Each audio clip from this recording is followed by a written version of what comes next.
এবার দেখব সড়ক পথের পরিস্থিতি। টাঙ্গাইল ও নারায়ণগঞ্জ থেকে মহাসড়কের পরিস্থিতি জানাতে সরাসরি যুক্ত হচ্ছেন আমাদের সহকর্মী অভিজিৎ ঘোষ ও আব্দুল আলিম। শুরুতেই যাচ্ছি অভিজিতের কাছে। অভিজিৎ, মহাসড়কের যানবাহনের চাপ কেমন দেখছেন জানাবেন। জি ন্যান্সি, আপনি যেমনটি বলছিলেন যে আমি রয়েছি ঢাকা টাঙ্গাইল যমুনা সেতু মহাসড়কের পৌলি এলাকায়। আপনি আমার পিছনে দেখতে পাচ্ছেন যে এই উত্তরবঙ্গের যে পরিবহনগুলো সেইগুলো কিন্তু একটির পর একটি পরিবহন চলাচল করছে। এতে করে এই যে ঢাকা টাঙ্গাইল যমুনা সেতু মহাসড়কের সেতু পূর্ব থেকে আশিকপুর বাইপাস পর্যন্ত যে প্রায় 20 কিলোমিটার সড়কে পরিবহনের দীর্ঘ সারি তৈরি হয়েছে এবং এর মাঝামাঝি কোথাও কোথাও যানজটের সৃষ্টি হচ্ছে।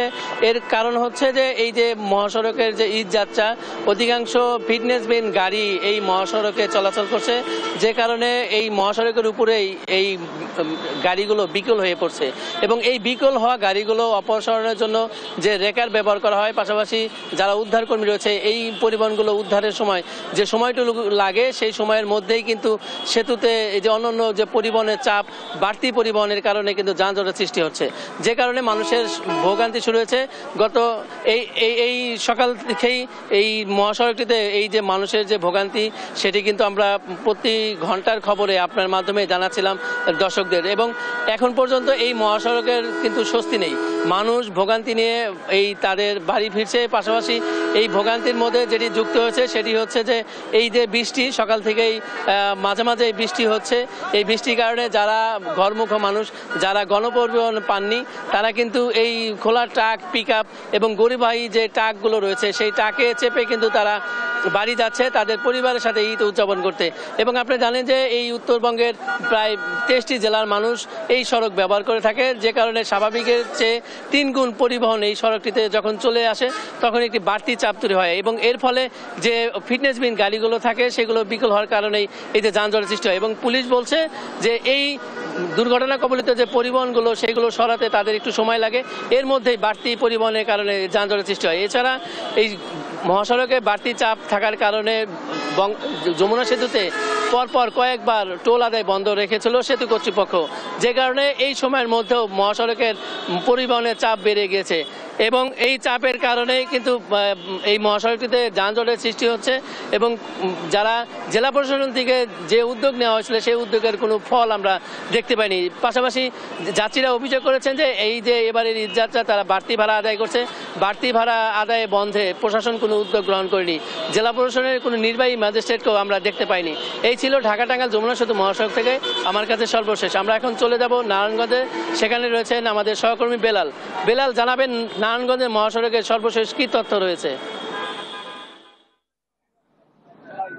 এই মুহূর্তে আসলে ঢাকা চট্টগ্রাম সিলেট মহাসড়কে একেবারে যান চলাচল স্বাভাবিক, তবে যারা পূর্ব দক্ষিণ অঞ্চলের উদ্দেশ্যে রাজধানী ছেড়ে বাড়ির পথে রওনা হচ্ছেন সেই মানুষের চাপ, মানুষের ঢল কিন্তু এখনো মহাসড়কে রয়েছে এবং বৃষ্টি উপেক্ষা করেই মানুষ আসলে সড়কের পাশে দাঁড়িয়ে আছেন কখন বাস আসবে, কখন আসবে তারা বাড়ির উদ্দেশ্যে রওনা হবেন। তো মহাসড়কের সাইনবোর্ড এলাকা থেকে একটু দেখাতে চাই যে যাত্রীদের ভিড় আসলে এই মহাসড়কে এখন যেমনটা রয়েছে সকাল থেকে আসলে তার চেয়ে বেশি ছিল।